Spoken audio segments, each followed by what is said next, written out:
my feet and a light on my path. These words of the psalmist was the driving force in the life of her mother and co-foundress, Saint Maria Domenica Mazzarello. To the humble, he reveals his secrets and sweetly invites and draws him or her to himself. Such was the case in the life of her mother and co-foundress, which took shape in the year 1860 with a vision at Borgo Alto, where she heard the words, "I entrust them to you." From that brief but eternal moment, content Maria Domenica Mazzarello, highest aspiration, which was gradually realized in the year 1872, corresponding to the plan of her father and founder, Saint John Bosco. The mandate, "I entrust them to you," was the principal force that enabled the first sisters to be a spark that generates life and love to the souls of the young, for which they were initiated to the religious congregation.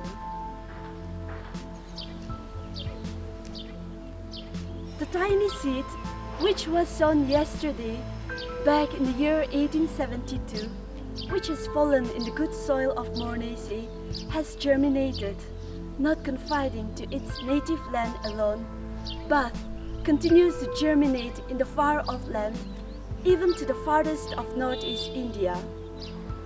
So now, we shall have a glimpse back of the event which took place in the year 1860.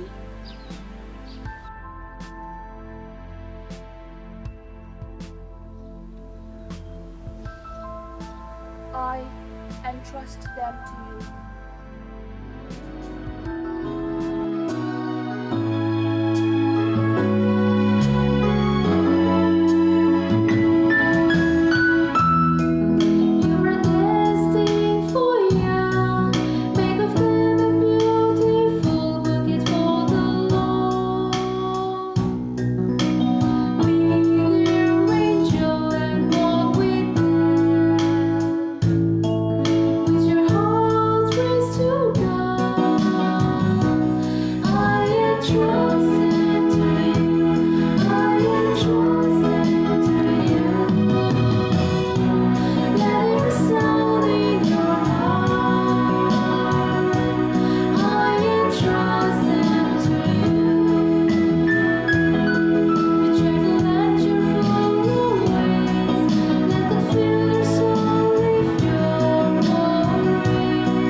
I am Bensound-Littleidea. I was born on July 7, 1894 at Turin. My parents are Antonio and Felicita Musa, and they gave 5 overs to be daughters of Mary, half of Christians.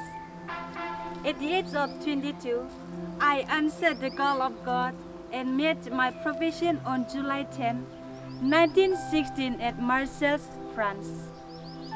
After 7 years of my service in France, I volunteered myself to come to the mission in Assam, and I am happy and blessed to belong to the pioneering group who came to Assam in 1923. My first house was Guwahati. In 1925, I joined Stavalino and Cecilia in studying the typical house of Jowai. Poverty and indigence were the hallmark of the first house of Guwahati. But here in Jowai, misery was a tame word describing their condition. After walking among the people who are yet to be evangelized and are in need of our help and support, this is how I feel that we religious ought to be. Religious must be distinguished by the love for sacrifice. Hard time and suffering will pass away, but the marriage will remain forever. I am Sister Cecilia Darroyd. I was born on 31st August 1887 of the first of the 15 children. My mother being the organist in the parish church and father being the member of the parish choir, baptized me Cecilia, the patron of singers. On 19 January 1921, having heard the divine call, I entered the Institute of the Daughters of Mary Help of Christians, guided by my maternal uncle, Salesian priest. I made my first profession in Turin on 5th August 1923. I am grateful to Mother Catherine Daguerre, the first successor of Mother Mazzarello, for having elected me to form the first missionary expedition to Northeast Assam. I am Sister Giulia Berra from Genoa, Italy, and I am 40 years old. When I was 19 years old as a student at Nizza Monferrato, I met a missionary who was at the point of departure for mission, and I was inspired to be like her one day. Oh, and now how grateful I am to God and Mary Most Holy, who has brought me to be a missionary to Northeast in spite of my unworthiness. I am grateful to Don Rinaldi, my confessor, who was like a father to me, for his encouragement and keen interest in my spiritual growth and even my intellectual aspect. It was through his inspiration and guidance that I have learned some co-curricular activities like gymnastics, music, and even how to organize function with the sole aim to approach soul. O Lord, I have no merit of mine, but I pray you to grant me the grace to love you, above all else to burn in my heart the zeal to save soul. Let me love humility and live a life living solely for you, and to do much for your greater glory. I am Sister Maria Biccarello. I am originally from Italy, born at Chieri, Turin on 13th December 1889 and was professed on 4th October 1915. I studied at the Oxford University and worked for our institute in England till 1923.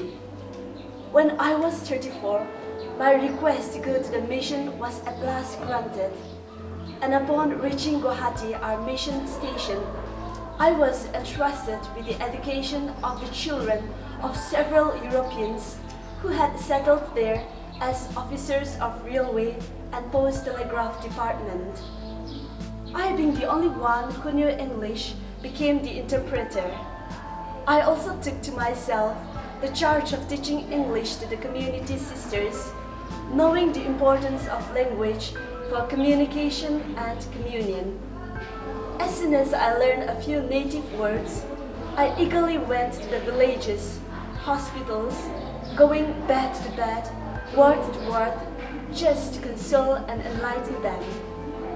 My hearers were quick to discover my inner dynamism, and several came forward and followed Christ. I also helped to start a weaving school, the art which I learned as a girl at Chieri. I worked and did all I could with real love for Christ and with serenity. I am Sister Antonietta Rossetti. I made my first profession in 1921 at Arignano, Turin.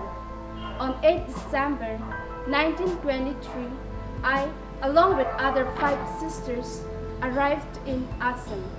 In my first years in Guwahati, I was appointed as an assistant of the boarding girls and orphans. After 4 years of service, in 1927, I returned to Italy along with Sister Giulia Berra to continue my mission as planned by God. I am Sister Innocenza Valino, born at Gamaliero, Alessandria, Italy. My early education was with the Sisters of Charity at Turin, but afterwards I joined the FMA at Nizza Monferrato, where I find myself quite at home in an atmosphere of joy, purity, and piety. I was chosen to be the intrepid leader of the second FMA missionary expedition to India and the first to Assam, precisely to Guwahati. I left Italy on 14 November 1923 with 5 other sisters, accompanied by a Salesian missionary, Father Eugene Madelet, and reached Guwahati at about noon on the Feast of the Immaculate Conception. I was among the last expeditions sent by Mother Catherine Daguerro, the first successor of her mother and co-foundress, Saint Maria Dominica Mazzarello. I was indeed blessed to be accepted for the far-off mission land, which I longed to go, even at the age of 47, after a serious sickness from which I recovered.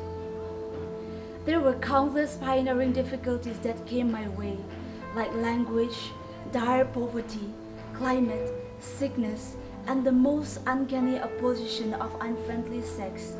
But I braved them all, placing great trust in divine providence. I did not spare myself in doing good in the midst of the multifarious works, but bore with edifying resignation and courage. The zeal of the Dhammi Animas blazed the way, and all difficulties were conquered in my mission field.